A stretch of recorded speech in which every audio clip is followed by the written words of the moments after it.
Sekarang kita akan masuk pada sesi utama acara ini atau sesi talk show. Untuk memandu jalannya sesi talk show pada hari ini, kami mengundang Mbak Dina dari PPMK Bank Indonesia Institute sebagai moderator. Kepada Mbak Dina, kami persilahkan.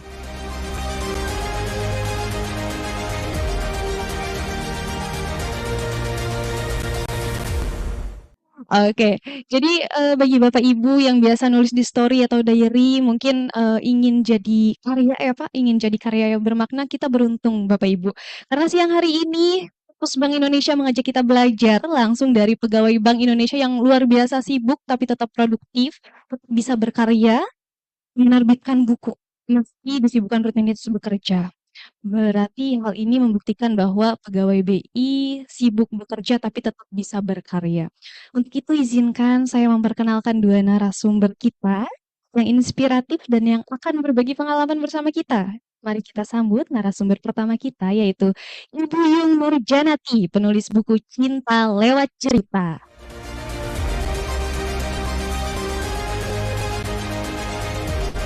Luar biasa.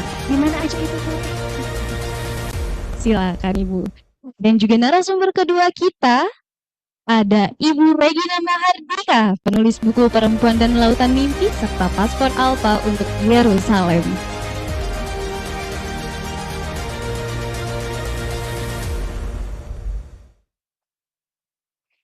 Baik, Bapak Ibu, kita sudah kedatangan dua narasumber yang luar biasa. Baik, Ibu udah siap ini kita bincang-bincang ya siang hari ini. Boleh dicek dulu mic-nya? Luar biasa. Oke, Ibu, mungkin kita mulai dari Ibu Iyung dulu ya, Bu. Izin, nanti tadi kan saya sempat nanya nih ke teman-teman semua, ke Bapak Ibu, mungkin ada yang emang pengen nulis tapi stuck di judul. Jadi mungkin dulu pas Ibu Iyung mulai nulis itu ada nggak Bu momen yang bikin Ibu ngerasa kayak, oke saya harus nulis gitu. Boleh Ibu diceritakan mungkin Bu momennya? Oke, eh, ke Medan naik bentor. Cakep, thank you Mbak Moderator. Wah, bisa aja Ibu. Oke, baik. Assalamualaikum warahmatullahi wabarakatuh.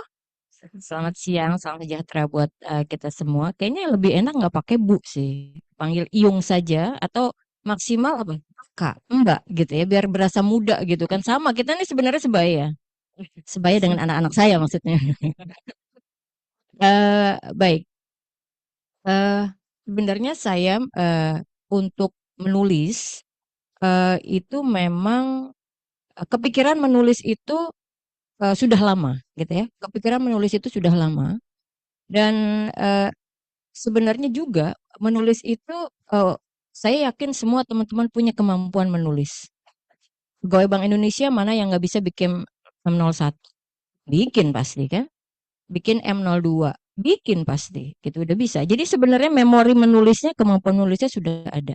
Masalahnya adalah apa sih yang mau ditulis gitu. Kalau tadi ada stuck di judul, jangan pikirin judul gitu. Tapi pikirin apa yang kita rasain gitu ya, apa yang kita rasain. Nah, itu saya memulai dengan demikian. Jadi karena mungkin karena memang sudah lama gitu ya dari SMA, dari kuliahan nulis-nulis kayak gitu aja, nulis-nulis dan satu hal mungkin yang kelemahan saya menganggap itu kelemahan, saya nggak suka medsos. Gitu. Saya nggak suka medsos. Jadi ibaratnya YTTA gitu. Yang tahu-tahu aja saya kirim gitu kalau ada tulisan saya. Misal, saya lagi kesel nunggu antri di dokter. Saya tulis tuh. Saya tulis. Kemudian ternyata saya mengamati ada misal nih ada kejadian anak muda apa namanya lagi zamannya digital gitu kan mau apa ngambil antrian pakai tinggal scan barcode aja kan antri di kasirnya gitu juga misalnya saking pengennya dia digital gitu dia tinggal masukin tapi kok nggak bisa-bisa ngadu sama temennya kok nggak bisa ya gitu kan nggak bisa nanya sama kok gua nggak bisa ya. Setelah dilihat tanya dia sama susternya gitu sama kasirnya gitu tanya sama kasir coba saya cek deh ini sih udah dari tadi loh bu nggak bisa-bisa gitu begitu dilihat sama si kasirnya pak maaf ini parkir motor katanya gitu nah itu saya tulis gitu itu saya tulis kemudian saya kasih tuh saya kasih misalnya ke dokternya yang orang rumah sakit yang saya kenal dan saya hobi ngobrol Saya kasih gitu, lucu, nah gitu. Terus kemudian saya, ya pokoknya setiap kali memang nggak perlu waktu khusus, bener, nggak perlu waktu khusus. Tulis aja dulu gitu ke teman-teman, misalnya gitu kalau memang mau mengekspresikan apa yang dirasakan. Karena saya nggak suka medsos, saya nggak tulis tuh, nggak tulis ke IG, nggak, tapi ke WA grup, WA grup keluarga misalnya. Nah, rintisannya sih dari situ. Nah, terus eh, kalau lagi ada satu rangsangan menulis yang memang udah nggak tahan gitu, udah, aduh, pokoknya saya harus nulis. Dimanapun tuh saya tulis. Jadi memang coba deh rasain teman-teman pasti tuh ada kayak panggilan yang, aduh, saya mau mengekspresikan sesuatu tapi saya nggak mau ngomong. Saya mau tulis, tulis aja. Nggak peduli itu topiknya apa, tapi tulis aja dulu. Nah, itu menggairahkan menurut saya ya, itu menggairahkan apa rangsangan-rangsangan menulis yang lama-lama nanti akan terpupuk, terpupuk, terpupuk gitu ya. Nah, disitulah nanti ada saat kayaknya saya harus nulis lebih panjang, cerpen misalnya. Kemudian lama-lama jadi buku. Kan sekarang banyak tuh teman-teman juga bisa jadi apa tulisan yaitu e-book, nggak usah e-book deh. Di IG pun ada story gitu-gitu ya. Cuman balik lagi karena saya tidak tidak terlalu suka open gitu. Nah, kemarin ini salah satu yang apa menurut mentor saya nggak bisa lo kayak gitu dia bilang mungkin kalau lo memang pengen mohon maaf ya saya bahasanya bahasa ceritanya gitu aja ya kalau emang lo mau buku lo laku itu harusnya lo udah mulai terbuka dia bilang itu gue ajarin deh gitu oke tapi sampai saat ini untuk buku yang ini saya belum bisa terbuka mungkin itu dulu ya sebagai teaser buat teman-teman jadi jangan eh, keinginan untuk menulis bisa timbul kapan saja kalau memang kita mendengar gitu ya, kita mendengar hati kita memang lagi kepengen menulis gitu, ingin mengekspresikan sesuatu. Itu sih sementara Mbak. Thank you. Oke. Sebelumnya Bu izin sedikit mungkin. Ibu tuh berarti mulai menulis dari sejak kapan Bu? Kalau eh, kesenangan menulis ya, Iya. kesenangan menulis tuh mungkin kalau saya runut-runut lagi, jadi ada kejadian ya. Jadi saya tuh menulis satu cerita pendek yang saya umpetin pada waktu SMP. Saya umpetin. Nah ternyata 3 hari kemudian itu ditempel di majalah dinding. Dulu kan musimnya mading ya, majalah dinding SMP. Nah ternyata dicuri sama teman saya. Dia bilang tulisan lu oke. Nah mulai disitulah kemudian saya jadi suka suka menulis sembarangan, tapi nulisnya masih sembarangan. SMA berhenti, kemudian kuliah apalagi berhenti. Nah pas di dunia kerja kayak gini malah malah muncul. Tapi lagi-lagi eh, kita nggak boleh terperangkap oleh tadi harus menyediakan waktu khusus kecuali mau nulis novel kayak gini mungkin nanti Mbak Dina juga kayak gitu kecuali kalau memang udah punya target novel harus terbit misalnya karena itu kita perlu perhitungan terbitnya kapan dan penjual macam-macamnya lah tapi eh, bukan tingkatkan mulai menulis apa saja di waktu kapan saja pada saat memang kita ingin mengekspresikan apa yang sedang kita rasakan tulis aja itu sih. Oke, baik. Kalau Ibu Regina gimana Bu? Ya, baik. Sebelumnya selamat siang teman-teman semua. Izin sebelumnya ya Mbak Dina, saya Regina, saya dari Kantor Perwakilan Bank Indonesia Tegal. Dan di sini saya tengah-tengah teman-teman semua bukan ahli dalam dunia tulis menulis ya. Saya masih proses pembelajaran semua. Namun saya mendapat kesempatan untuk bisa men-sharingkan pengalaman-pengalaman ketika saya menulis dan hingga membentuk sebuah karya. Dan kalau saya sendiri kenapa saya tertarik untuk menulis karena memang ada hal-hal dalam hidup kita itu sangat sayang sekali jika disimpan dalam ingatan. Daya ingat manusia itu terbatas loh teman-teman ya kan. Kita nggak tahu nih kejadian ini kita 5 tahun ke depan apa kita ingat tanggal segini kita ke sini kecuali diingetin sama Facebook mungkin kalau misalkan ada yang foto-foto gitu. Dan itulah yang mendorong saya untuk menulis karena sayang sekali ya kalau misalkan cerita kita itu eh, langsung hilang begitu saja dan harus kita lupakan gitu aja. Banyak hal yang ada di dunia ini tuh perlu kita syukuri tapi eh, kalau misalkan langsung hilang gitu aja sangat sayang sekali. Jadi saya menulis itu untuk menghidupkan cerita lewat sebuah tulisan dan tidak hilang begitu saja. Gitu, Mbak. Berarti menulis sejak kapan Ibu? Kalau menulis saya sebenarnya sejak kelas 4 SD, itu saya menulis, tapi nulisnya masih yang hal-hal yang ringan-ringan aja sih. Jadi kayak menulis diary gitu-gitu saya juga menulis. Namun kalau udah di usia-usia yang beranjak dewasa itu kan agak malu ya. Jadinya saya udah tidak menulis diary-diary lagi, tetapi mulai lewat tulisan yang ringan seperti itu ketika ada lomba-lomba menulis itu kadang-kadang saya juga ikut tapi beneran tidak ada ngarepin hadiah atau menang, udah yang penting tulis aja tulis aja tulis aja tulis aja gitu. Dan ketika menulis tiba-tiba ternyata ya masuk juara 3 besar lah istilahnya gitu di sekolah waktu masih SD gitu. Kemudian SMP juga ada perlombaan tulis-tulis, ikut aja tanpa ada harapan menang lah, menang itu urusan belakangan, yang penting nulis nulis nulis nulis aja gitu. Seperti itu Mbak Dina. Oke, berarti dua-duanya sama nih ya. Kalau misalnya ada ide apa, tulis dulu aja. Langsung tulis dulu aja, tulis dulu, masalah revisi itu nantian. Ini tulis dulu gitu. Oke, baik. Berarti lanjut ke pertanyaan selanjutnya, Bu. Nih, Iya. kalau misalnya kita udah nulis nih, Bu, misal ada ide, terus kita tulis, boleh nggak diceritain kayak step by stepnya sampai tulisan-tulisan itu bisa kita jadikan karya gitu. Oh, Step by baik. stepnya. Kalau step by stepnya, saya yang pertama itu lebih ke ini ya, lebih kita tuh mau nulis apa sih gitu? Mau nulis pengalaman kah? Atau mau nulis kisahnya seorang kah? Biografinya tokoh-tokoh kah? Atau cerita cerpen aja gitu? Nah, kemudian setelah kita udah menentukan tujuan kita tuh mau menulis apa. Oh, kita mau menulis ini aja deh, yang sederhana aja deh, yang nggak usah yang gede-gede dulu. Untuk awalnya kita menulis yang pengalaman pribadi dulu aja. Kalau misalkan malu nih harus pakai nama pribadi, kita menggunakan nama yang lain misalkan. Nah, setelah kita sudah menentukan tulisannya tuh mau tema apa, mau apa, jenis apa, langsung kita tentukan juga. Ini nanti kira-kira target pembacanya siapa sih? Apakah anak-anak ataukah semua kalangan kah? Atau semua usia tuh bisa kah? Gitu. Kemudian setelah itu kita baru menentukan ini nanti tulisannya seperti ini, kira-kira saya tuh waktunya gimana ya gitu. Nah, kita memang menciptakan waktu ya. Kalau mencari waktu yang ideal itu nggak bisa gitu. Apalagi kita semua yang pasti punya kesibukan. Kita nggak usah inilah, nggak usah mungkin memang kita itu memang sibuk dalam pekerjaan-pekerjaan kita. Nah, ini adalah strategi kita bagaimana caranya supaya kesibukan itu tidak mencuri cerita yang mau kita sampaikan ke orang lain gitu.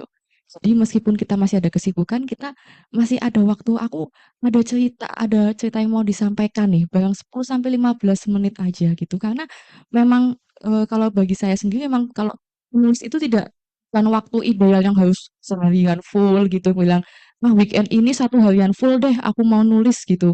Tapi ini adalah terkait dengan konsistensi waktunya. 10-15 menit udah cukup.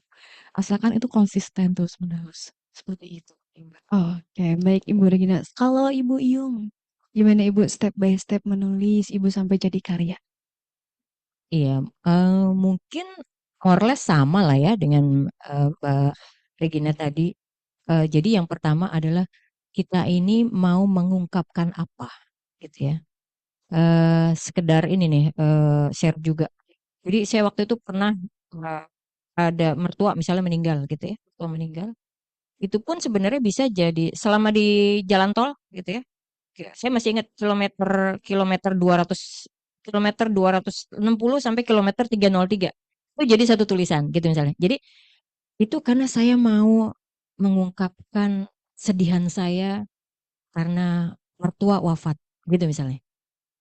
Mungkin beberapa teman saya kirimin gitu ya di situ. Eh, itu saya itu dulu saya sedih karena mertua wafat. Tulis tuh, tulis. Bisa setengah jam 40 menit selesai tapi sambil nangis-nangis gitu kan. Nah, itu kan maksudnya kalau itu kan ungkapan-ungkapan kita dan sehingga yang membaca juga tahu, oh ini memang lagi sedih gitu ya karena memang mertua meninggal dan bisa diciptakan pada saat selama perjalanan gitu. Jadi apa yang mau kita sampaikan itu satu. Terus yang kedua benar sekali kepada siapa kita mau ungkapkan itu. Artinya targetnya siapa sih pembacanya gitu ya. Karena bisa jadi kalau terlalu terbuka gitu ya, Mbak Regina terlalu terbuka nggak nyampe pesan kita Betul, gitu, ya. nggak nyampe pesan kita. Sehingga kita perlu lihat. Nah, kalau mau yang lebih panjang lagi, kalau cerpen-cerpen itu kan satu cerita selesai. Nah, itu. Tinggal nanti kita setelah dapat kita mau menyampaikan apa pada siapa, ya mulai gitu.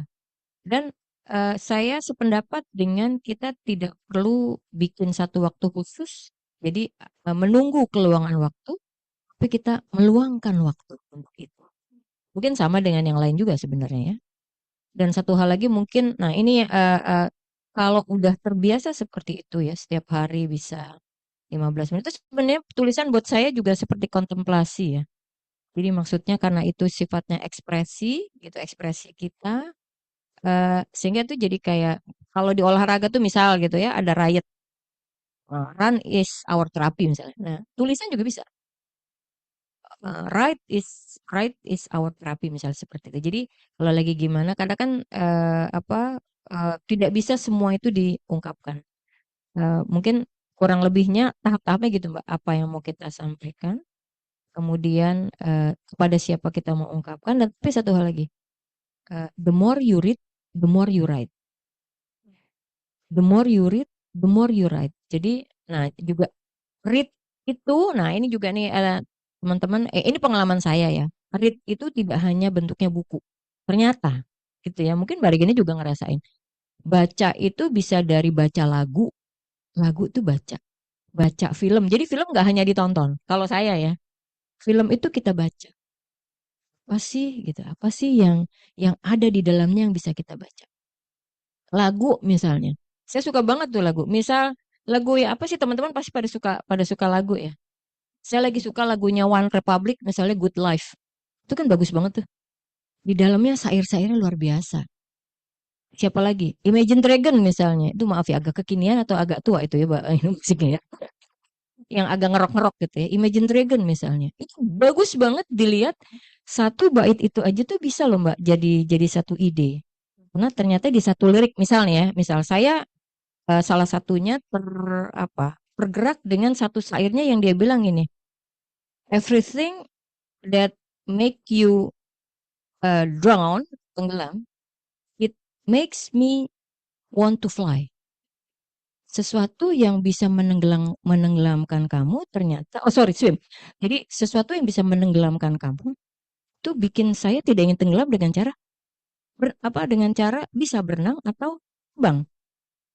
Itu kan cakep banget ya. Itu hanya dari dua syair loh. Nah, itu bisa maksud saya itu bisa dikembangkan dengan ekspresi-ekspresi kita yang lain, mungkin ide-idenya seperti itu. Itu sih kurang lebih kalau dimulainya dari mana aja. Jadi Ya, memang ini Bu ya, menulis itu adalah salah satu bentuk journaling ketika kita menolehkan kesedihan gitu bisa berkurang ya Bu ya. Ketika menulis itu jadi sesuatu yang kita tuangkan di tulisan yang kita tulis aja itu yes, ternyata dengan aku menulis agak lega nih betul, perasaannya gitu ya Bu ya. betul banget. Oke, sedikit pertanyaan Ibu, aku agak penasaran dengan kayak karena Ibu Yung dan juga Ibu Regina itu menyatakan bahwa terbiasa menulis ketika memang terjadi sesuatu gitu kan. Itu biasanya ditulis di handphone atau mungkin di buku pun biasa bawa buku kemana-mana gitu? Boleh Oke, Ibu Regina dulu. baik. Kalau saya pribadi ya Mbak, ide itu kadang muncul ya. Kadang kita kalau jalan gitu atau ngobrol sama teman-teman kita itu tiba-tiba ada aja ide muncul gitu. Kalau ide muncul itu kadang saya tuh langsung nulis di handphone gitu. Karena nggak mungkin bawa buku gitu-gitu kan. Kita mesti bawa handphone dan pasti yang kan sekarang kan ada ya WA atau apa itu yang pokoknya ada lah di handphone itu ada aplikasi kita tulis aja. Ketika ide itu ada langsung tulis saja gitu. Jadi ketika ada ide tulis aja di handphone gitu. Tapi kalau misalkan oh ternyata nanti ketika pada saat perjalanan itu menulis nggak dipakai, iya nggak apa-apa. Yang penting ketika ada ide muncul langsung tulis. Tapi tulisnya itu ya kita yang tahu sendiri ya, kita yang tahu sendiri di handphone gini, oh saya ada ide ini ketika saya jalan ke tempat ini, saya ketemu sama teman-teman yang di sini, ketemu kelompok ini, saya ada ide nih gini-gini. Jadi yang saya tuliskan tuh langsung saat itu langsung handphone langsung tulis aja di gitu. Jadi nggak langsung nulis di buku atau sampai buka laptop dulu, belum buka login usernya dulu setelah hilang idenya gitu kan. Tapi kalau saya tulis aja di handphone gitu. Kalau saya gitu karena Iya. kan ide muncul nanti tiba-tiba, aduh apa ya tadi ya idenya ya kayak gitu. Itu kalau saya. Oke, kalau Ibu Yung? Iya, sama lah ya. Saya juga memanfaatkan handphone. Beberapa jadi saya bikin series tuh, misal karena saya senang lari gitu ya, saya senang lari, ada jadwal lari, bahkan setiap lari tuh sehabis lari ada aja gitu, ada aja, ada misal ini ternyata waktu lari saya kehujanan, terus lari makin cepet, terus ada yang saya dada-dada gitu, "Oh, mampir Mbak, mampir dulu berteduh." Itu aja bisa jadi cerita ternyata. Nah itu saya bikin tuh, gitu, pakai handphone. Jadi semuanya prosesnya itu karena yang tersedia cuma handphone dan ada fasilitas tadi kan buat writing notes, tulisnya situ dulu. Nah, bahwa berikutnya akan dikembangkan itu bisa kita kembangkan, gitu sih. Oke, izin Ibu. Berarti aku lebih penasaran lagi ke bentuk tulisannya sebenarnya. Apakah bentuk tulisannya kayak diary saya, misal kayak kayak tiap malam nulis diary gitu kan, saya hari ini gini gini gini, atau mungkin Ibu lebih ke sudah Ibu karena mungkin terbiasa nulis, Ibu itu lebih ke ya udah sudah berupa cerita. Jadi tiap Ibu nulis Ibu udah kayak satu cerita bentuk cerpen gitu atau mungkin lebih abstrak lagi, Bu. Kalau saya sendiri itu tidak ada aturan bakunya seperti itu, Mbak. Mm-mm. Kalau ada ide, idenya apa tadi, saya langsung aja. Nanti bakalan nanti ketika udah mulai menulis gitu, langsung ide yang tadi yang saya tulis tadi apa ya, itu bisa di smooth-smooth di situ. Jadi lebih ke ada ide apa, udah tulis aja nggak usah pakai aturan bakunya. Nah, kemarin apa ya ceritanya dari paragraf mana yang disambungkan ke ini enggak, saya nggak mikir itu langsung aja tulis aja nanti bakalan nanti gampang dialusin lagi atau dirangkaikan kalimat-kalimatnya lagi itu urusan nanti. Kalau itu saya di. Oke, baik. Kalau Ibu Yu, gimana Bu? Kalau saya kebetulan ini senang mendeskripsikan gitu. Senang mendeskripsikan jadi itu udah satu bentuk cerita. Jadi itu udah bentuk cerita. Boleh nggak saya kasih contoh? Silakan Ibu. Ya, ini contoh nih ya. Contoh saya pada waktu 30 menit di jalan tol misalnya. Waktu mertua saya itu meninggal. Jadi saya kasih judul Aku Arep Mulih gitu. Ya. Aku Arep Mulih. Cerita sedikit nggak apa-apa ya? Banyak juga nggak apa-apa Bu. Eh, Latar halaman depan rumah serupa kebun dengan dua pohon mangga besar dan kandang ayam tampak bersih. Tentu saja, karena emak kami, Emak Maryam, kami memanggilnya Mbah Maryam, rajin menyapu sampai ke sela-sela kandang, end to end, dari menyapu, mengumpulkan, hingga membakar sampah di lubang yang sengaja dibuat dalam beberapa spot supaya Simbah mudah mengumpulkannya. Namun kegiatan itu terhenti sejak 3 tahun lalu karena kesehatan Mbah Maria menurun dan pikun yang cukup drastis. Pokoknya aku arep mulih nang omahku bareng karo Sima. Itu contoh gitu ya, itu contoh. Nah, itu menggambarkan eh, persepsi saya tentang mbah saya gitu, tentang si emak gitu kan. Nah, ini saya ceritakan sampai habis gitu, sampai beliau wafatnya. Nah, kalau saya alhamdulillah bisa menuliskan seperti itu, tapi balik lagi nggak ada pakem-pakemnya. Tulis aja semuanya gitu perasaan kita di situ, menggambarkan. Nah, ada satu hal lagi kalau misalnya saya lagi lari, karena saya suka mendeskripsikan, pernah satu saat saya kirim gitu, saya kirim, terus dia komen, kok saya seperti meminjam tubuh Mbak Iyung untuk berlari gitu katanya. Oh, ternyata saya pikir mungkin genre saya yang di situ gitu ya. Meskipun saya tidak terikat dengan model-model cerita yang seperti apa. Tapi maksud saya ya tergantung teman-teman mau seperti apa gitu. Itu sih Mbak. Oke, baik. Ibu Yung, Ibu Regina izin. Tadi kan kita selalu berbicara untuk mulai aja dulu, nulis aja dulu. Tapi kalau misalnya kita udah melangkah ke step selanjutnya, kita itu kan akan berbicara soal konsistensi. Nah, kalau di awal mungkin mulai kita ada, sekarang nih pulang dari sini ada dorongan untuk nulis pasti kuat lah gitu. Hari ini ya Bu, cuman besok nggak tahu nih. Besok nggak tahu. Jadi mungkin dari Ibu Iyung dulu, terdahulu, maksudnya ada nggak Bu eh, tips and trick untuk tetap konsisten untuk menulis? Ya itu tadi saya yakin semua punya perasaan kan. Semua punya perasaan, semua pingin mengungkapkan itu ya. Nah, kalau memang saya kemarin juga cerita sama teman-teman, kalau memang punya keinginan menulis jangan ditunda. Tulis saat itu juga.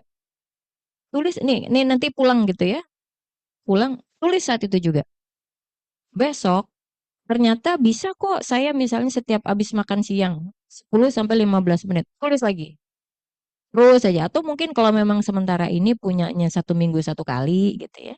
Ya udah 1 minggu 1 kali aja dan jangan menjadi beban. Balik lagi kecuali kalau teman-teman punya target mau jadi satu novel atau mau jadi satu cerpen yang punya misalnya deadline mau mau mau ikuti cerpen Kompas misalnya. Cerpen Republika, kecuali kalau memang ada jus seperti itu. Tapi kalau enggak untuk menggairahkan semangat menulisnya tuh seperti itu. Kalau menurut saya sih gitu. Kalau dari Bu Regina gimana, Bu? Kalau dari saya sendiri memang ya saya sepakat ya dengan Bu Yung. Jadi memang konsistensi itu untuk menjaganya memang tidak harus dengan waktu yang panjang gitu. Tulis-tulis aja gitu. Kadang kan ada orang yang ingin nulis tapi dia langsung berpikiran, yakin nggak sih tulisan saya ini dibaca? Yakin nggak sih ini tulisan saya tuh bagus? Kadang kadang tuh kita udah langsung berpikiran seperti itu. Bahkan gini teman-teman, penulis yang hebat itu atau penulis yang besar itu tuh eh, dia membutuhkan waktu yang sangat-sangat panjang gitu. Teman-teman mungkin tahu Andrea Hirata ya, penulis Laskar Pelangi. Di situ dia dikritik habis-habisan saat gaya bahasanya tuh gaya bahasa lokal daerahan. Padahal di situ sudah muncul ada glosarium-glosariumnya, tapi gue dikritik macem-macem lah. Tapi yang membedakan adalah ketika dia menghadapi kritik itu dia langsung tulis-tulis aja. Bahkan jadi film yang fenomenal juga gitu. Jadi memang kalau menulis ya tulis-tulis aja, nggak usah kita melihat apa kata orang, kritikan nanti kita belum mulai aja kok kita udah langsung berpikiran seperti itu. Kadang kan kita mikirnya, duh nanti tulisan saya ditertawakan nggak ya? Nah itu yang bikin kita jadi terhalang hal-hal yang seperti itu. Jadi bagi saya sendiri kalau untuk menjaga tulisan supaya konsisten ya udah tulis aja. Nanti perkara orang ngomong apa nggak usah dipikirkan dulu karena memang menjaga konsistensi itu memang harus butuh effort juga ya. Jadi cukup menulis ya 5-10 menit gitu-gitu. Yang penting itu satu paragraf lebih baik dibandingkan tidak sama sekali. Oke, baik. Ini aku udah mulai penasaran sama buku yang ibu-ibu bawa ini. Mungkin nanti boleh diceritakan Ibu spoiler tentang gimana caranya Ibu menulis ini, story-nya lah Ibu menulis buku yang sekarang Ibu pegang gitu. Mungkin dari Ibu Iyung terlebih dahulu, Ibu silahkan. Iya.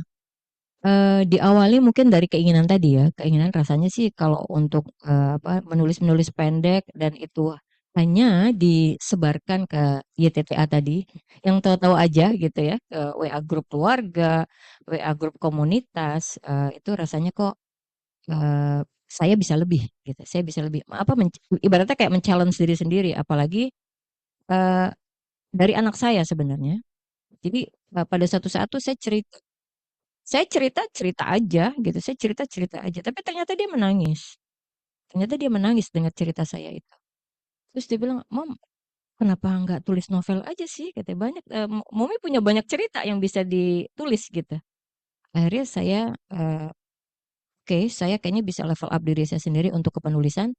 Jadi saya mau nulis novel. Udah nggak pakai cerpen lagi tuh, langsung nulis novel. Karena kalau cerpen udah pada tahu gitu ya ibarat.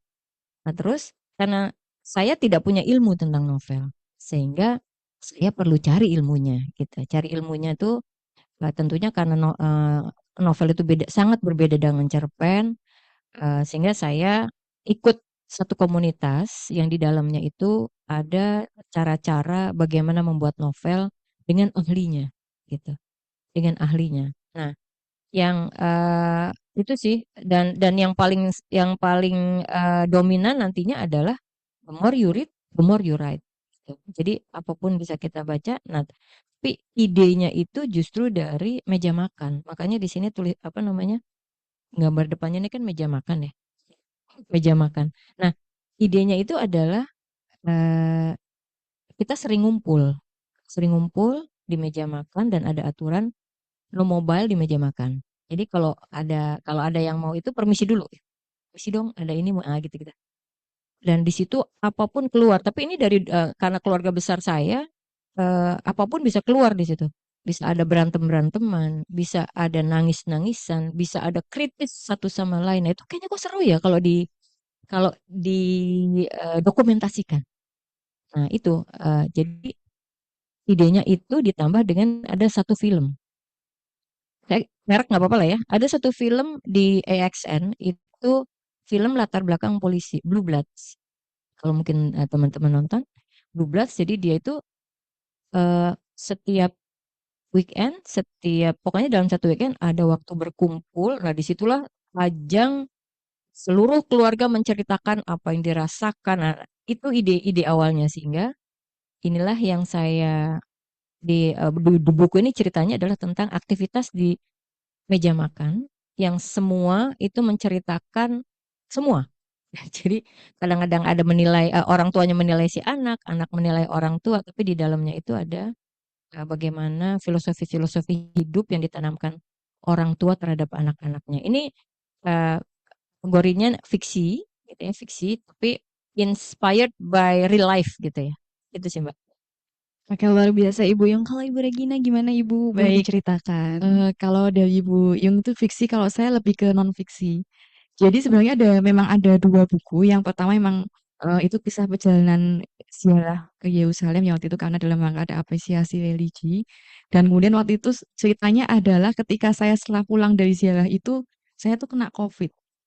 Kena COVID isoman 7 seminggu lebih gitu. Nah, ketika seminggu lebih saya tuh bingung mau ngapain ya ini di kamar ya ngapain gitu. Tapi dalam kondisi yang bergejala waktu itu. Akhirnya udah saya kalau mau menyalahkan nggak bisa menyalahkan siapa-siapa habis ziarah religi kok malah masa sih nyalahin Tuhan kan juga nggak mungkin. Akhirnya udah saya coba saya menulis lagi kembali kisah saya selama di sana, apa yang terjadi di sana.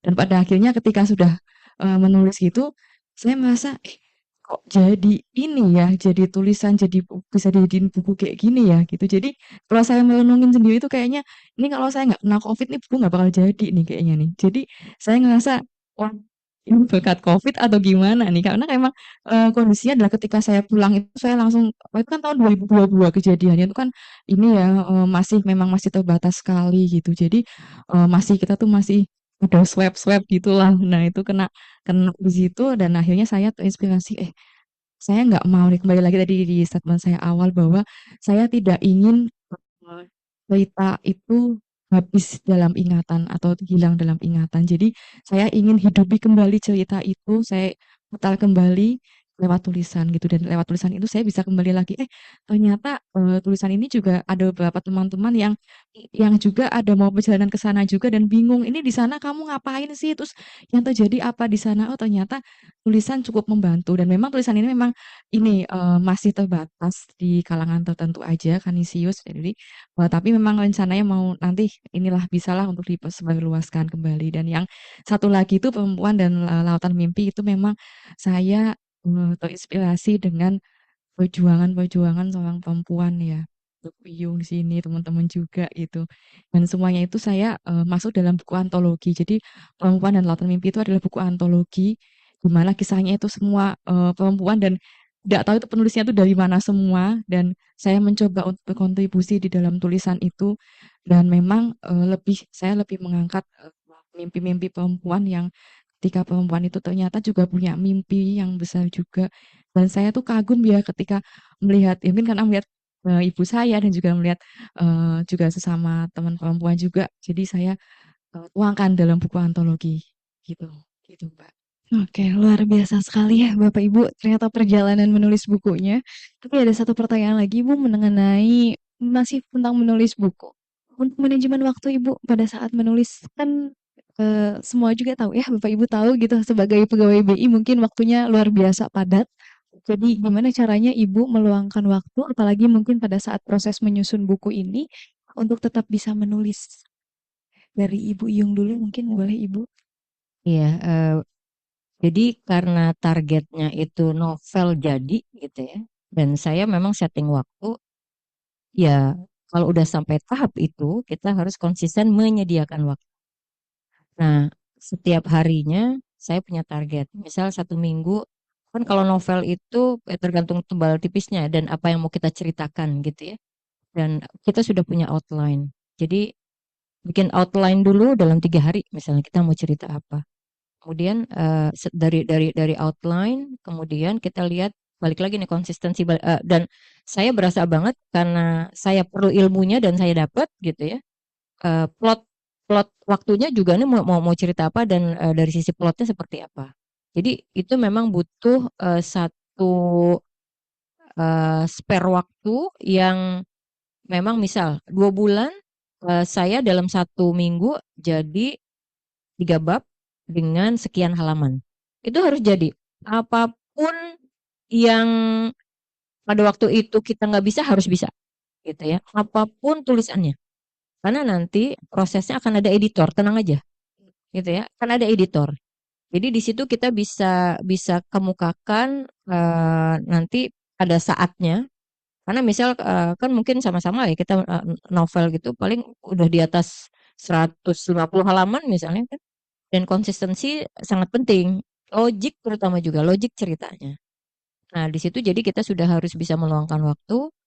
1 minggu jadi 3 bab, 1 bab isi misalnya 20 halaman, nah itu udah harus jadi. Dengan cerita yang runut. Tapi jangan lupa outline yang penting. Sehingga kita mau cerita apa kelihatan di situ. Termasuk plot waktunya. Itu sih Mbak. Jadi memang konsistensi penyediaan waktu sudah it's a must kalau kita memang sudah punya target novel jadi dalam 3 bulan plus cetak plus segala macam. Nah itu. Izin Ibu. Itu Ibu tulis berarti pada saat kan Ibu sibuk nih. Ibu sibuk apakah pada saat jam istirahat atau mungkin setelah selesai bekerja baru menulis atau gimana, Bu? Iya. Nah kalau saya jam istirahat. Oke, jam istirahat saya pakai istirahat kan lumayan tuh jam 12 sampai jam ya katakan nggak setengah 2 lah ya. Makan, sholat. Nah di situ kita sempilin waktu dan pulang kantor. Nah pulang kantor yang bikin saya semangat ada anak, ada suami. Ditungguin dong, keren kan? Jadi ditungguin tuh sama mereka, jadi agak agak lembur lembur tapi di rumah gitu kan. Katakan jam 7 dari kantor, setengah 8 gitu. Sampai rumah jam setengah 9, sholat isya, ya disitulah eh, struggle-nya gitu. Tapi ternyata keinginannya tuh jauh lebih kuat dibandingkan dengan berasa capeknya. Jadi kalau memang sudah ada niat, sudah ada keinginan, dan itu terbukti. Saya ngerasain sendiri ya. Mungkin Mbak Regina juga ya, karena kita udah punya satu keinginan yang kuat. Saya ingin punya satu tulisan, satu buku gitu, yang mengabadikan apa ekspresi kita gitu. Sehingga itu ternyata jauh lebih powerful, lebih membahagiakan, lebih apa ya, lebih memberikan satu kekuatan besar. Apalagi ada dukungan gitu ya, ada dukungan orang-orang sekitar kita yang ternyata mereka maklum. Misal weekendnya kepake gitu ya. Weekendnya pakailah sedikit setengah hari please gitu. Nah itu ternyata juga sangat-sangat mendukung orang-orang di sekitar kita. Nah balik lagi, yes kita perlu menyediakan waktu, kan kita yang punya waktu. Jadi kita yang mengatur gitu sih. Oke, baik. Itu kalau itu kan cerita Bu Yung. Kalau cerita Bu Regina gimana, Ibu? Baik, kembali lagi juga ya. Jadi kita sebenarnya dari awal target kita tuh mau nulis apa nih? Nulis misalkan katakanlah seperti Bu Yenti nulis novel dan harus ditentukan juga. Oh harus jadinya 2 bulan kemudian, 3 bulan kemudian. Kalau misalkan sudah seperti itu emang harus ada komitmen mau nggak mau sibuknya kayak apa, mau rapatnya berapa jam dalam sehari itu ada berapa kali. Ya kita memang udah harus konsisten juga dan harus komit juga. Saya mau nulis ini dan memang perlu dijaga karena benar kalau misalkan udah ada niatan gitu nanti tiba-tiba diniat di awal belakangannya enggak. Nah, memang yang tujuan utama dulu yang perlu kita tentukan. Tentukan kalau misalkan kita cuman menulis, ya kita saya nulis-nulis ya biasa aja lah, nggak usah ditarget seperti Bu Iyung yang harus 3 bulan, harus 2 bulan gitu. Ya itu ya nggak apa-apa juga gitu. Terus juga kita menulis menulis aja. Tapi kalau memang sudah niatan dari awal itu memang untuk diterbitkan, kita juga harus ada pengorbanan yang harus kita lakukan. Ya korban waktu, korban semuanya yang waktunya mungkin kita di rumah atau mungkin weekend itu harus kemana, kita ya menyediakan waktu beberapa menit untuk menulis gitu.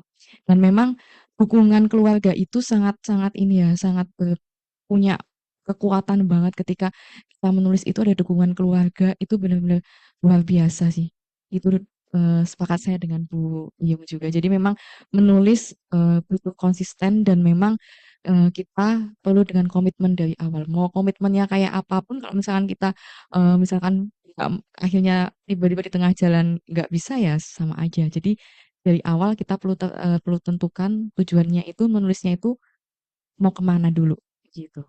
Jadi eh, apa namanya? Jadi kalau misalkan memang menulisnya itu dalam waktu yang singkat atau mungkin berapa ini memang harus kejar targetnya seperti itu. Gitu. Oke, izin Ibu, kan kalau misalnya mungkin selama ini selama Ibu Yung dan juga Ibu Regina menulis mungkin ada tantangan. Jadi apa tantangan terbesar yang Ibu hadapi ketika Ibu menulis? Ibu Regina Oke. dulu boleh. Baik, tantangannya itu yang pertama adalah kalau dari saya sendiri tantangannya itu memulainya. Kadang memulainya itu saya merasa kayak yakin nggak sih nih nanti tulisan itu bakal dibaca gitu. Yakin nggak sih nanti nih tulisannya sampai selesai atau cuman ini hanya semangat di awal aja gitu. Karena tantangan itu kita udah mulai berpikiran lain-lain. Tapi kembali lagi tujuanku nulis apa sih gitu. Tujuanku nulis ya saya ingin menghasilkan sebuah karya. Ya udah, kalau menghasilkan sebuah karya seperti itu tulis aja gitu. Itu yang pertama. Kemudian tantangan berikutnya itu ya memang waktu ya, waktu yang kita harus bisa bisa meluangkan waktu dan bisa mengatur manajemen waktunya itu harus yang sedemikian baiknya kita atur dari supaya gini pekerjaan utama juga jangan sampai diabaikan gitu tapi jadi semuanya tuh sama-sama jalan sama-sama semuanya jalan semuanya seimbang gitu dan yang memang tantangan yang terakhir itu adalah ketika sudah mau ke penerbit, itu waktunya. Kita harus melalui proses yang tidak singkat. Harus ada review dari editor juga. Kemudian belum nanti kalau misalnya sudah ada kesepakatan biasanya ada kayak apa ya, royalti apa gimana gitu itu ya Bu ya dari nanti terus nanti setelah itu belum lagi kalau prosesnya itu masih panjang. Nah itu menjadi tantangan kita tuh diuji yakin nggak nih mau nulisnya itu mau sampai selesai. Kalau cuman udah sampai segini aja nih perjuangannya, wah sayang banget kita udah meluangkan banyak waktu. Keluarga juga kadang yang kita biasanya main sama keluarga jadi ternyata waktunya jadi pendek gitu kita buat nulis gitu. Nah, jadi tantangannya dari saya itu Mbak. Oke, kalau misalnya dari Ibu Yung, apa Bu tantangan terbesar Ibu pada saat menulis? Saya kebetulan untuk memulai itu bisa aja gitu ya, bisa aja. Yang paling susah itu konsistensi. Jadi saya ternyata itu banyak ya setelah saya lihat-lihat lagi, banyak yang saya tulis tapi nggak selesai. Gitu. Jadi misal saya tuh kalau lagi misal di apa di bandara itu bisa tuh saya tulis. Oh kepikiran ini ngeliat orang ini udah selesai tapi nanti terusin lagi lupa.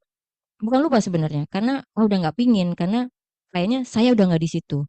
Sehingga saya lebih misalnya, kalau memang niatnya mau ngapain, ya udah selesai gitu. Selesaiin aja di situ. Saya kebetulan tuh eh, hobi, nggak hobi sih, eh penyuka hobi juga ya, apa outdoor gitu ya. Ya, terakhir kemarin saya suka naik gunung gitu misalnya. Jadi udah saat saya naik gunung atau saya turunnya itu saya tulis. Kebetulan ada kompak kemarin yang laporin tuh. Kalau boleh saya share, saya tuh habis naik Gunung Sumbing ceritanya di bulan Agustus lalu. Sama teman-teman outdoor. Nih saya sekalian promosi ini ya, IPB outdoor. Nah, kebetulan entah kenapa saya ingin banget nulis tentang Sumbing. Jadi saya kasih gini, Sumbing, merindu kesejatian. Mendaki Sumbing adalah menapaki setiap langkah, meninggi, menuju puncak dalam definisi yang tak perlu sama antara kita. Bila tak mampu sendiri, dapati orang baik yang bersedia berbagi peta, berbagi beban, berbagi kekuatan, menarik pun mendorong untuk kita tetap on track. Bahagia sudah pasti, hingga tak luput kita alirkan kepada mereka-mereka yang telah memelihara keceriaan dan indahnya puncak Sumbing. Annya, mendaki Sumbing tak melenakan kita untuk kembali turun, menyamai kedataran bumi, kembali kepada kesejatian diri. Rumah, ya rumah, tempat kita semayam hati. Nah, kayak gitu, selesai kan? Udah selesai. Dari atas Sumbing, turun lagi, sampai rumah. Udah selesai. Tapi saya jadi, udah nih, saya udah mengungkapkan ini. Saya ungkapkanlah ke teman-teman. Tapi itu hanya saya ungkapkan ke teman-teman outdoor misalnya gitu. karena mereka yang merasakan. Nah, pada saat saya berlari, saya selesai juga gitu. Saya selesai menuliskan eh, dan saya sebarkan ke teman-teman komunitas pelari karena mereka yang merasakan seperti itu. Jadi ada targetnya. Nah, kalau itu tadi, kalau seandainya tantangan terberat saya bisa memulai, tapi untuk menyelesaikan agak susah. Jadi sehingga saya upayakan untuk satu tulisan dengan satu ide selesai, satu ide selesai gitu. Tapi untuk yang pendek-pendek, itu sih Mbak. Virginia ada tambahan nggak? Baik, kalau dari saya sendiri memang gini teman-teman, menulis itu sebenarnya tidak hanya menulis buku aja ya. Banyak juga loh tulisan kayak misalkan majalah di majalah Kompak kita sebenarnya kita patut bersyukur loh Bank Indonesia itu banyak sekali wadah untuk menulis Kompak. Kemudian juga dari Dekom itu ada ambasador internal penulis Bank Indonesia. Nah, itu bisa teman-teman manfaatkan juga di sana. Kebetulan saya ikut juga di ambasador internal waktu itu juga tahun ini ikut ambasador dan memang banyak sekali manfaatnya. Jadi sampai Bank Indonesia itu sampai mendatangkan dari Kompas, dari Tempo sebenarnya gitu. Dan untuk majalah Kompak pun juga sebenarnya dari majalah Kompak pun juga ini ya tidak hanya menuliskan ini aja deh laporan komisariat IPB teman-teman itu biasanya ada kegiatan ini biasanya kan dari redaksi Kompak itu akan menerima tulisan-tulisan teman-teman gitu. Jadi bagi saya tulisan tidak harus seperti dalam buku harus kayak bentuk kayak novel setebal-tebal gini-gini enggak. Jadi ada juga dari majalah Fokus juga banyak loh sebenarnya Bank Indonesia itu punya wadah organisasi yang bisa menyalurkan inspirasi teman-teman gitu. Itu. Oke, baik. Kalau kembali ke Bu Iyung, Ibu mungkin Ibu tadi kan kita bicara soal perjalanan Ibu menulis gitu kan, bagaimana Ibu menulis tantangannya apa? Boleh mungkin Ibu memberi motivasi kepada Bapak Ibu hadirin semua yang ada di sini untuk bisa memulai menulis dan menyelesaikannya. Iya, motivasi apa ya? Saya bukan motivator sebenarnya. Ya, mulailah untuk menulis sesuai dengan apa yang mau kita sampaikan. Jangan ditunda. Kalau sedang ada keinginan untuk menulis dan mengekspresikan sesuatu yang memang tidak bisa secara langsung kita omongin. Tulis saja. Mungkin saya sama Mbak Regina juga sama. Tulis saja dulu, mulai. Nah, ini kalau misal tadi Mbak Dina bilang, kalau abis pulang dari sini semangatnya menggebu-gebu, tulis gitu kan. Tulis aja. Nah, untuk nantinya mau berapa halaman nggak usah punya target dulu, tapi tulis aja dulu. Nah, kemudian saya melanjutkan apa yang disampaikan oleh Mbak Regina tadi bahwa di PI ini cukup banyak memfasilitasi tentang penulisan. Sebenarnya saya pun ikutan gitu ya, saya pun memanfaatkan itu. Sayangnya memang saya untuk sampai kepada tulisan di Kompak dulu saya pernah nulis gitu ya, pernah nulis di Kompak, cuman kemudian berhenti. Tapi itu pun terkait dengan pekerjaan. Soalnya karena saya masuknya itu di market, saya tulis tentang pasar keuangan misalnya gitu. Nah itu pernah saya tulis di situ sebagai satu artikel. Setelah itu kemudian udah berhenti dan saya lebih lebih banyak yang sifatnya ekspresi-ekspresi gitu. Eh, Motivasi juga dapat dari komunitas. Nah, teman-teman cari tuh ya, eh, kira-kira yang bisa mendukung untuk terus menulis. Kalau saya itu adalah di samping diri saya sendiri, itu komunitas. Itu sangat-sangat membantu. Jadi kalau di BI ada ya komunitasnya kan, di PB ada ya komunitasnya. Nah itu coba. Cuman memang saya nggak tahu apakah seterus terang kayak komunitas yang lain ya. Rasanya agak nggak tidak seterus terang yang itu ya karena saya pernah ikut nih ceritanya di setiap tahun gitu ya kan selalu ada tuh kegiatan BI. Nah, salah satu yang membuat saya memiliki motivasi dan confidence gitu ya. Saya confidence bahwa ternyata saya bisa nulis loh. Nah, itu saya ikutan bukan lomba, cuman yang penulisan cerpen. Nanti kalau ada 10 cerpen yang dikasih komen sama saya ingat banget Ayu Utami ya kan? Nah, saya tulis tuh cerpennya di situ gitu. Saya tulis cerpen dan termasuk ke dalam 10 itu dan itu menurut saya sangat-sangat ngefek gitu ya, sangat-sangat ngefek. Ternyata saya bisa nulis. Waktu itu 10 atau 20 lah. Itu nah saya ternyata dikirimi di apa namanya melalui email bukan email kantor ya, di Gmailnya itu ternyata dikasih. Nah, itu ilmunya dapat juga di situ. Jadi kalau nulis cerpen kayak gini, karena Anda bukan misalnya bukan menceritakan diri Anda. Cerpen itu menceritakan diri orang lain dari sisi penulis misalnya gitu. Nah, sehingga kurang macam-macamnya dari situ. Dan again, komunitas itu sangat membantu untuk mempertahankan konsistensi kita menulis, terutama dari semangat-semangat yang sama ya. Semangat-semangat yang sama untuk menulis. Mungkin teman-teman juga ada yang lari, masuk komunitas lari. Lukis, masuk komunitas lukis sama. Mungkin untuk menulis ini upayakan untuk berada di dalam satu lingkungan yang sama-sama punya perhatian yang sama dengan menulis. Itu sih motivasinya. Oke, baik. Terima kasih Ibu yang motivasinya. Kalau dari Ibu Regina gimana nih, Bu? Kalau motivasi itu singkat aja. Kembali teman-teman, jangan matikan cerita teman-teman dalam ingatan, tapi hidupkan dalam tulisan.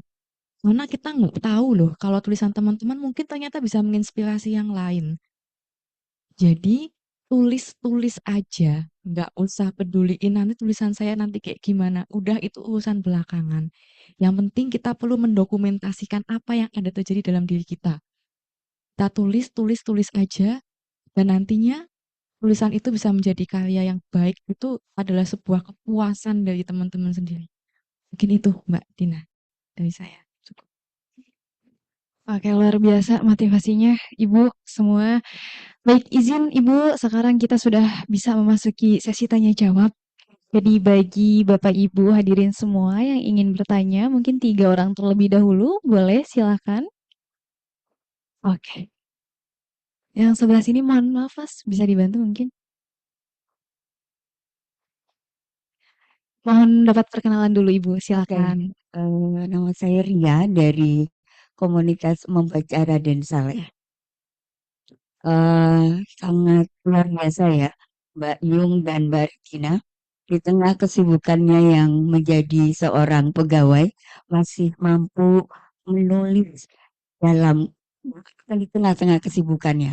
Nah, pertanyaannya, tantangan apa ketika kemudian pada satu titik, kadang kan manusia itu sudah jenuh atau malas.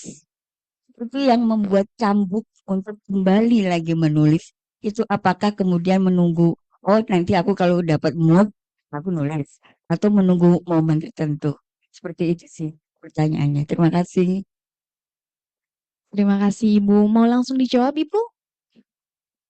Boleh ya, biar nggak lupa. Boleh dari Ya, Ibu yang dulu. makasih Bu Ria, komunitas pembaca Raden Saleh. Salam literasi Bu.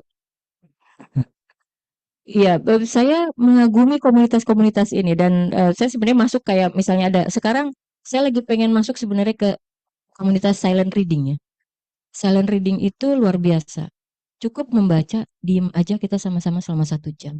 Itu kebetulan yang jadi ketua untuk Jakarta itu ada masih anaknya temen lah ya. Itu tadi the more you read, the more you write gitu ya. Jadi itu dari sisi pembacanya. Group reading Bu ya. Cakep. Nah, kalau untuk apa menulis ada satu titik jenuh betul. Tapi ternyata ada yang lebih punya kekuatan untuk terus menulis adalah keinginan untuk bikin novel misalnya gitu. Itu yang buat saya itu sangat powerful untuk mengembalikan semangat yang apalagi kalau udah dinas-dinas tuh ya, aduh masya Allah deh, gitu ya. Udah dinas weekend pula gitu kan. Tapi, ingat loh satu novel nih gitu. Dan itu ternyata membuat apa namanya motivasi dan semangat saya tuh kenceng lagi, kenceng lagi dan tentunya dibantu sama fisik ya. Kalau memang cuma semangat aja nggak cukup, tapi fisik juga. Nah itu memang kadang-kadang jadi harus begadang-begadang. Dan kita atur di weekend Bu. Biasanya kalau saya gitu. Nah besoknya eh, bisa tuh kita atur untuk waktu istirahatnya. Dan memang tidak bisa dipungkiri ternyata kadang-kadang ide itu muncul dan semakin memuncaknya tuh di malam hari. Jadi nggak heran memang kalau penulis-penulis itu banyak yang kalong ya, begadang tengah malam tuh, tapi ternyata benar gitu kan. Nulis itu nanti tinggal kita permisi-permisi lah sama keluarga. Mohon maaf ya gitu kan, saya begadang dulu gitu kan. Tapi itu pun saya batasi, misalnya sampai jam 1 gitu kan.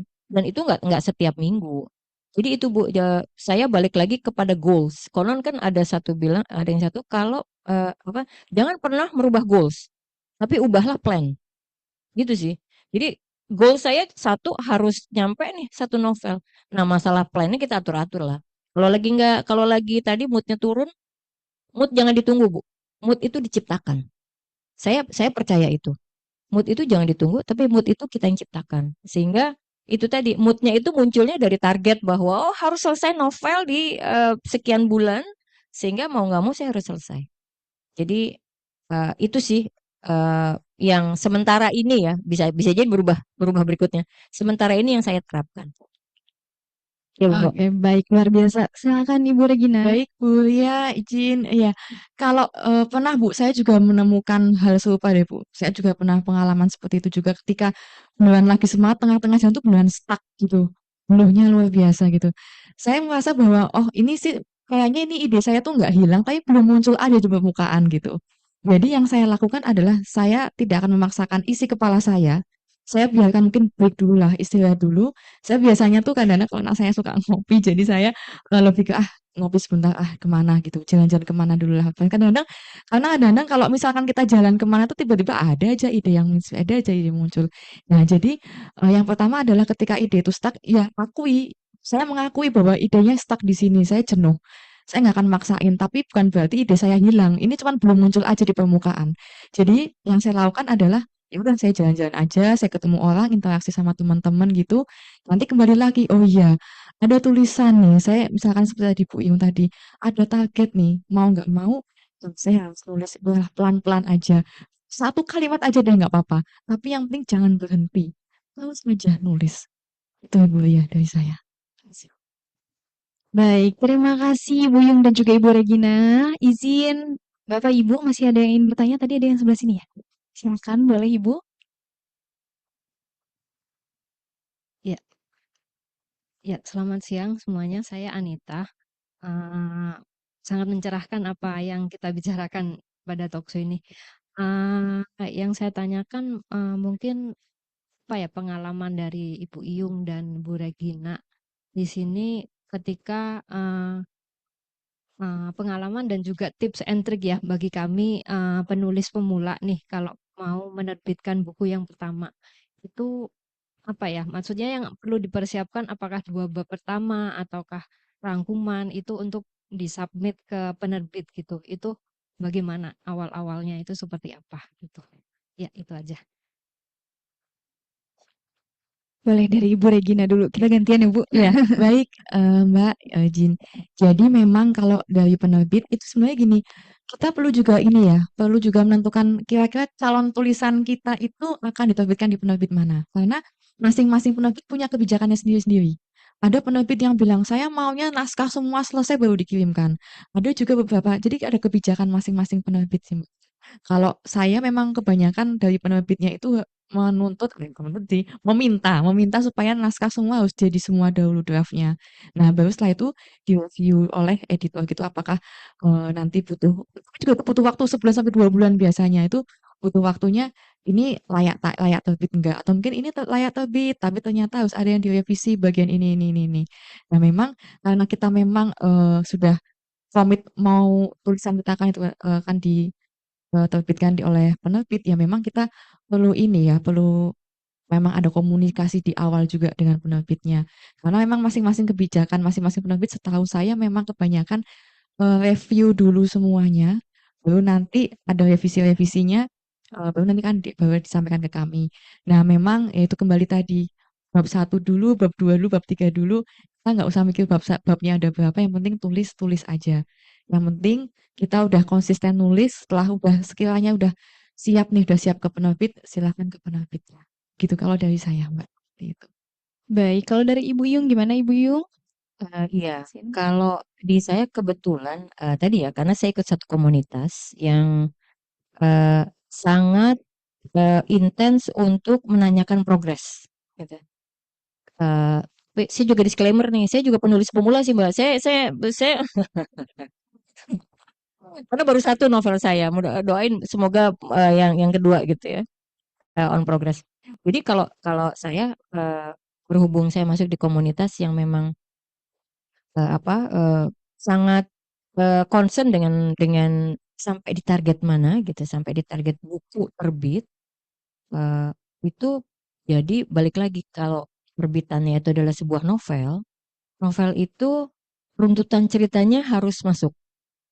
Kemudian logiknya harus masuk sehingga yang perlu di awal adalah kita outline. Outline itu misal ini kalau saya cerita tentang bagaimana satu keluarga yang menghidupkan meja makan dengan berbagai cerita yang ternyata plotnya bikin plot aja lumayan gitu ya menantang. Tapi saya pengennya gitu. Jadi plotnya tuh misalnya saya di T0, kemudian T0-nya tuh sekarang, tapi mundur ke belakang, kemudian nanti ke masa depan gitu misalnya. Nah itu sudah ada bayangan karena tadi lagi-lagi karena targetnya novel. Itu dia harus satu plotnya itu bagus gitu ya. Nah di situ bisa dilihat jadi outline-nya dulu kalau saya. Outline. Nah nanti di masing-masing outline itu kita mau menceritakan apa. Karena tokoh utama menjadi sangat penting. Tokoh utama, kemudian ada tokoh pendamping, gitu ya. Ada tokoh pendamping. Nah, itu mungkin yang perlu diciptakan. Nah, kemudian seberapa ini kalau lagi-lagi saya model saya. Nah, kalau udah sampai di situ, eh, kemudian yang mau diceritakan dari sisi yang mana? Karena agak beda kalau mau menceritakan saya ke dalam satu buku atau mau menceritakan orang lain, kita kan penulis ya. Penulisnya menceritakan orang lain. Jadi pihak ketiga gitu yang mau kita ceritakan. Nah, itu agak beda.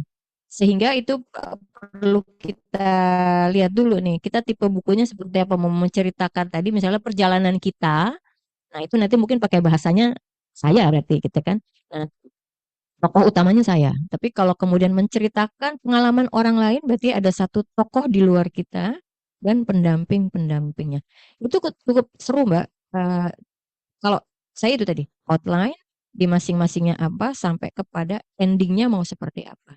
Nah nanti pengembangannya tadi sama mungkin seperti Mbak Regina karena kita sudah bisa menentukan apa penerbit endingnya seperti apa. Nah nanti itu akan banyak apa namanya akan banyak negosiasi lah ya.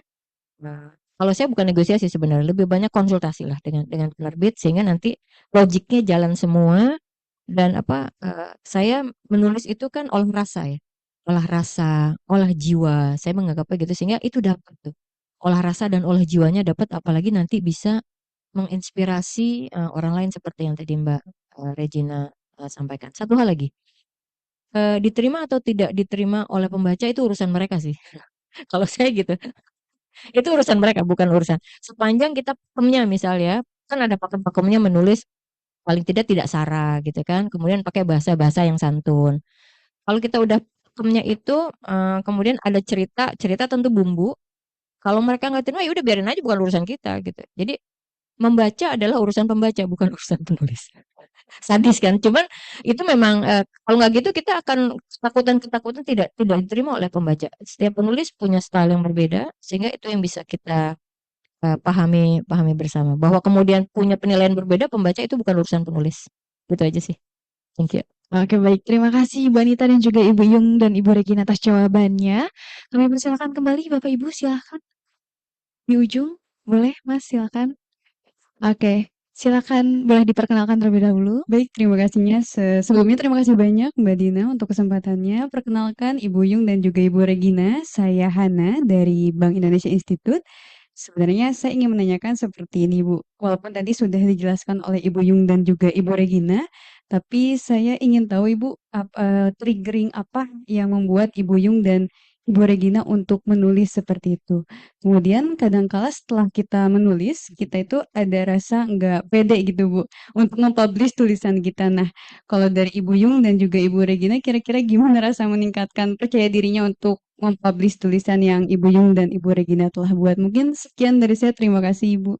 Baik, luar biasa pertanyaannya. Mungkin boleh dijawab oleh Ibu Yung terlebih dahulu. Ibu silakan.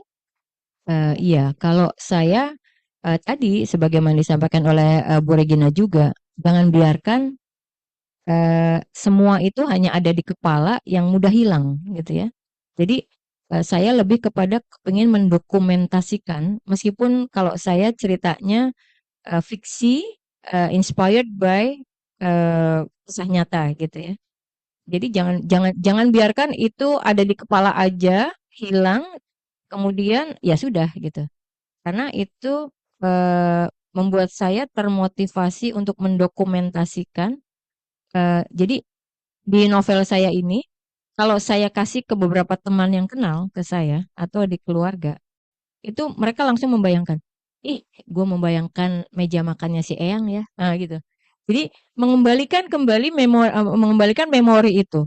Nah, saya coba lagi nih pada waktu novel baru jadi, saya ke kakak saya misalnya yang paling tua, nangis, gitu kan? Nangis. Kok gue jadi kangen ya gitu. Nah, itu kan menginspirasi banget dan besoknya tuh dia jadi aktif menulis gitu. Menuliskan betapa dia kangennya dengan ini gitu. Nah, yang berikutnya yang seru lagi adalah ada teman gitu membaca ini, dia ada satu kali di satu kejadian di cerita ini bahwa ada kata-kata orang tua yang mengundang anaknya untuk hari Minggu datang gathering lah gitu. Tapi ternyata nggak bisa datang karena ada acara gathering di kantor. Orang tuanya tuh juga ngomong, ternyata gathering di kantor lebih penting ya daripada gathering sama saya, gitu. Sama orang tuanya maksudnya, sama kita bu, gitu. Itu ternyata juga menginspirasi. Dia telepon saya, Mbak, kena banget Mbak gue, gitu. Dia jadi langsung telepon orang tuanya karena kangen sama orang tuanya. Nah itu kecil-kecil aja, tapi ternyata bisa tadi yang Mbak Regina bilang, jangan-jangan tulisan kita bisa menginspirasi. Jadi jangan biarkan itu ada di benak kita doang yang itu mudah hilang sehingga motivasi saya sih ingin mendokumentasikan apa-apa yang saya rasakan kemudian yang bisa menginspirasi orang lain. Syukur-syukur ya, gitu Mbak. Oke, baik. Kalau dari Ibu Regina gimana Ibu nih? Iya, baik, Mbak, mungkin tadi Mbaknya bilang, kalau misalkan ada keraguan untuk mempublish ya gitu, ada keraguan publish, itu memang jadi tantangan kita sebagai pemula, terutama saya juga gitu, saya tuh masih pemula juga ya teman-teman.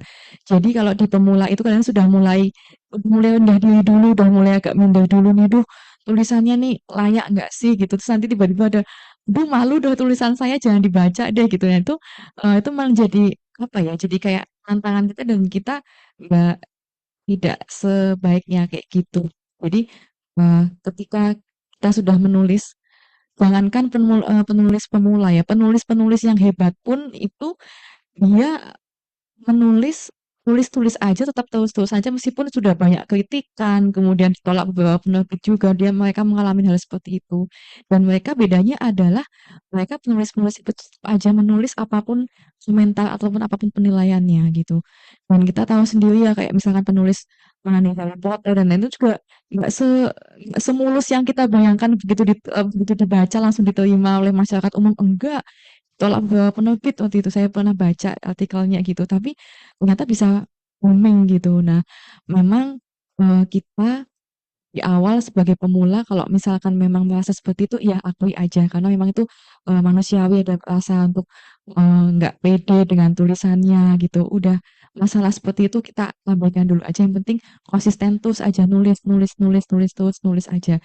Nanti terkait terkait penilaiannya teman-teman atau penilaian yang lain-lain, kalau misalkan teman-teman kita ada yang mengkritik atau apa gitu, kalau misalkan teman-teman, ada teman mengkritik, artinya teman itu artinya kan teman itu membaca tulisan kita, ya kan? Berarti tulisan kita dibaca dong. Dan kalau tulisan kita dibaca, oh ternyata tulisan saya dibaca meskipun hasilnya itu hanya sebuah kritikan gitu. Nah itu memang jangan memang langsung kita, udahlah saat dikritik satu langsung wah semangatnya udah runtuh semua gitu. Nggak kayak gitu ya teman-teman. Jadi tulis aja, konsisten tulis aja gitu. Itu sih buat saya. Oke, baik, luar biasa. Jadi walaupun pemula, tulis-tulis aja ya, Bu. Tulis aja.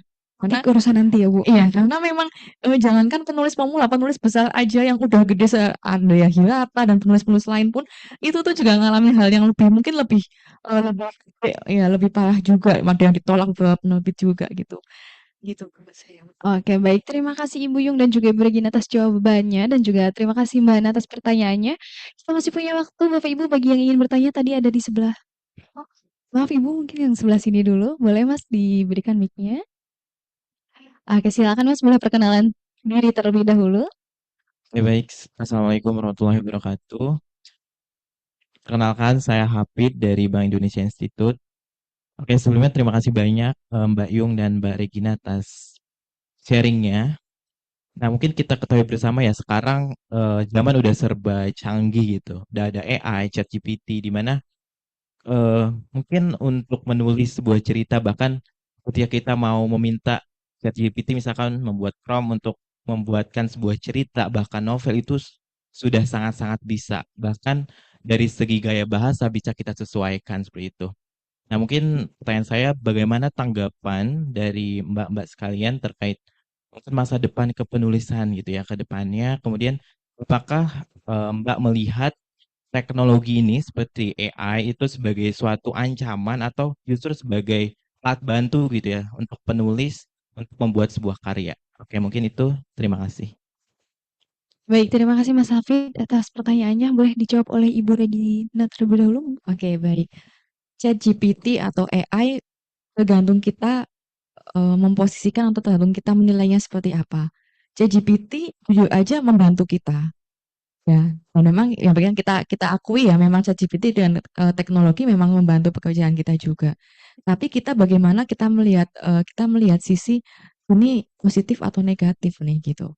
Memang kita masa depan kalau kita melihat masa depan memang ChatGPT nantinya mungkin akan membantu bagaimana merangkai merangkai kalimatnya ketika kita udah apalagi udah idenya itu udah stuck kayak gitu ya, idenya udah nggak ada gitu. Ada langsung udahlah ChatGPT gimana gitu.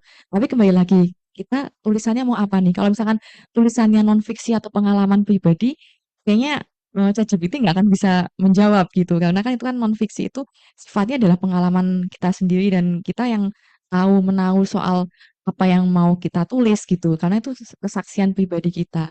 Jadi kalau terkait dengan ChatGPT itu bagaimana tuh ancaman atau peluang bahkan atau bisa dijadikan untuk tempat belajar, sarana belajar ya. Kalau misalkan menurut saya ChatGPT itu bisa dibilang ancaman, bisa dibilang peluang.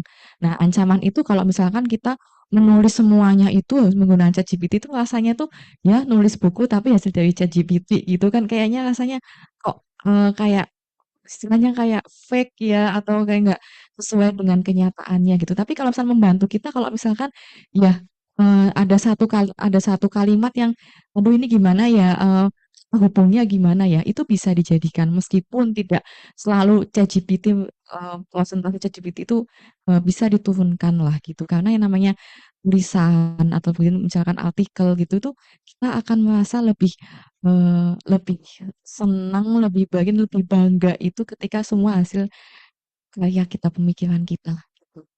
Mungkin itu Mas dari saya, Mas. Ini dari Ibu Iyung ya? Iya, kalau saya sih eh more or less sama, cuman mungkin lebih tegas aja ya. AI itu alat bantu. Karena saya memposisikan menulis itu adalah olah rasa dan olah jiwa.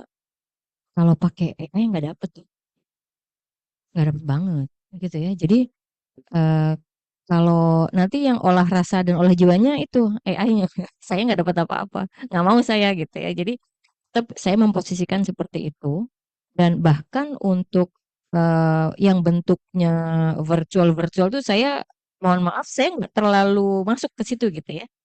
Misalnya ya novel ini aja kan banyak tuh e-book misalnya e-novel tuh saya kalau baca itu nggak selesai pasti karena ada kelelahan. Tapi kalau baca novel kayak gini nih, bau kertasnya aja tuh kan rasanya, wah ini buku nih, gitu ya. Jadi kayak kayak ada satu apa ya, ada pokoknya ada satu kebahagiaan dan satu kesenangan sendiri gitu. Kalau bentuknya tuh seperti ini. Itu sih. Jadi buat saya AI itu hanya sekedar alat bantu. Itu Mas. Oke, baik. Luar biasa sekali jawabannya. Bapak Ibu mohon izin kita masih ada satu pertanyaan lagi mungkin bagi yang mau bertanya tadi Ibu. Boleh?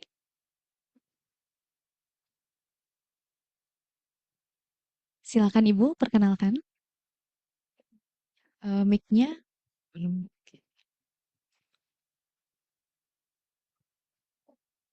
Assalamualaikum warahmatullahi wabarakatuh. Perkenalkan nama saya Ibu Sari. Saya dari komunitas KPR DPR, komunitas Sidina Community, komunitas Paboba. Dan waktu itu saya juga pernah ikut tumpul baca. Yang saya mau pertanyakan, kan saya suka nulis. Karena saya jadul versi tahun 90-an, saya tetap nulis tuh pakai kertas. nanti ceritanya itu kalau malam saya belajar nulis tuh setelah anak-anak saya tidur, setelah mengajarkan mereka tidur, jadi saya tuh tulis, dapatlah itu inspirasinya seperti yang Ibu Yung tadi ceritakan, saya buku saya puisi dengan Mbak Ayu Utami itu sudah terbit yang sajak yang berguguran di musim hujan. Nah, itu udah ada. Nah, saya udah ada buku 3 dan lagi proses itu buku 4. Sekarang saya lagi belajar dengan saya belajar ketemu di sini sama Ibu Yung sama Miss Regina. Itu saya lagi belajar ikut Festival Pantun ASEAN dan untuk inspirasi. Dan ini yang kemarin saya ikut Festival Serumpun ini, alhamdulillah karya saya diterima. Saya tidak menginginkan untuk jadi pemenang atau untuk label, "Ah, dia penulis," tidak. Tapi saya menginginkan nama saya ada dalam sejarah ingatan anak saya bahwa saya penulis itu. Yang saya mau tanyakan, saya tuh masih suka bingung tentang judul. Sudah banyak tuh saya simpen tuh arsipnya. Saya tulis cerita yang kayak Ibu yang cerita. Kalau di jalan ketemu apa saya tulis. Terus tentang nomor 1 yang paling saya perhatikan tuh sekarang pendidikan anak-anak Indonesia usia dini dan dasar. Karena saya menjadi relawan literasi dan di Mama Honey Learning Station itu pendidikan gratis anak-anak usia dini. Gitu. Jadi tuh saya setiap hari tuh saya mobile ngajar anak-anak itu dari yang kecil sampai yang besar itu saya bangun mimpi. Ayo nak belajar mencapai cita-cita bahwa kalian bisa. Itu makanya saya senang ikut ke sana sini tuh untuk belajar dan saya sampaikan ke semua anak-anak dan teman-teman. Nggak ada limit umur berapa harus belajar. Jadi yang saya tanyakan gimana saya cara memilih judul. Jadi dengan cerita yang saya alami, saya lihat sehari-hari, baik di TV, kejadian nyata, itu saya masih bingung. Ya. Terima kasih atas Baik, waktunya. Terima kasih baik banyak. Ibu Sari luar biasa sekali ceritanya. Boleh dijawab dulu mungkin dari Ibu Yung terlebih dahulu, Ibu. Bagaimana cara menentukan judul, Bu? Eh,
Satu topik yang sama, ya judulnya bisa bisa yang mencerminkan itu. Misal, saya pernah, mohon maaf, saya kayak satu merek aja lah ya, Terelie, Bu.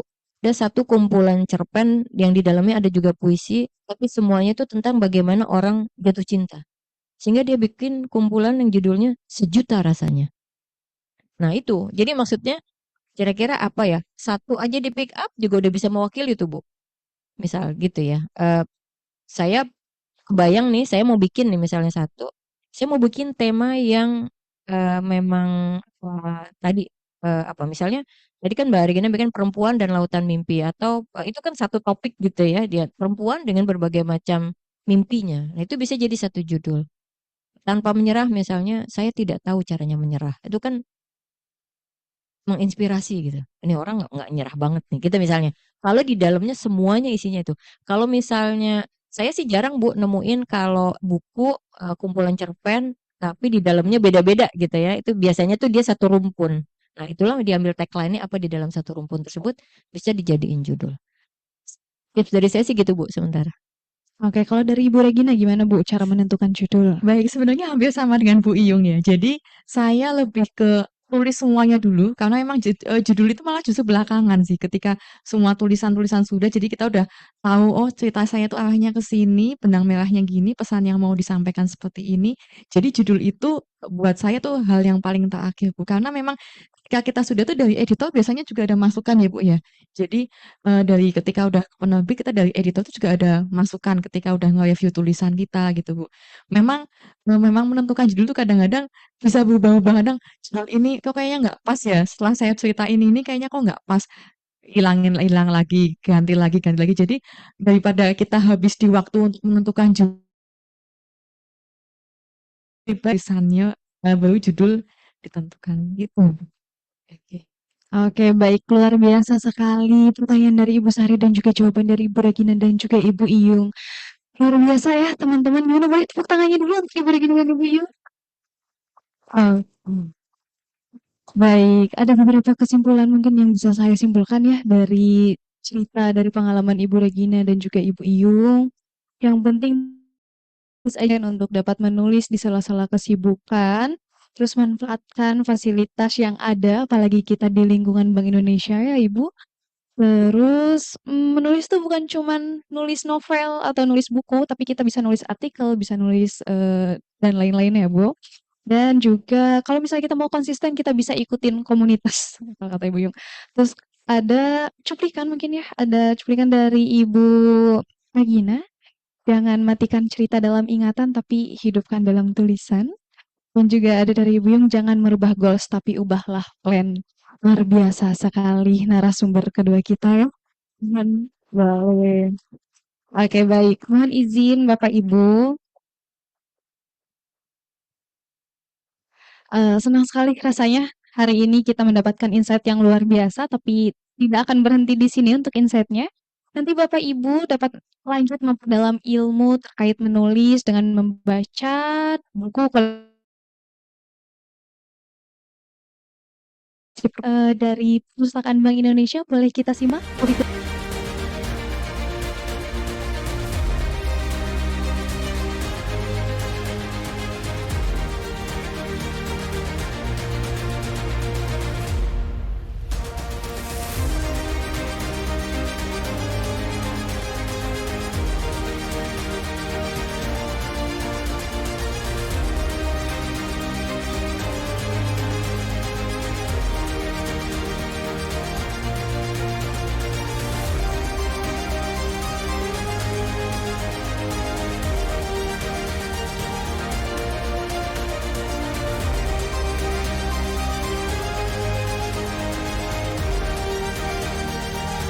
Baik, saya mengucapkan terima kasih kepada Ibu Iyung Nurjanati dan juga Ibu Regina karena telah menyempatkan ya Bu di sela-sela kesibukan untuk dapat sharing bercerita kepada kita semua tentang bagaimana caranya kita menulis.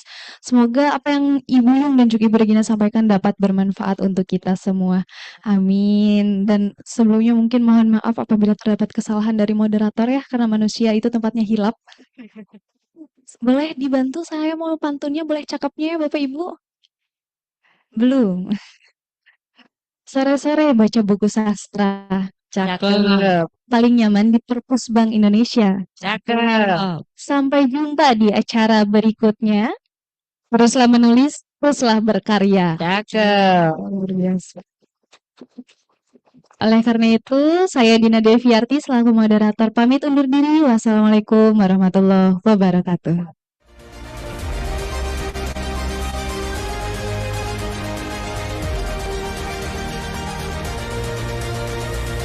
Baik.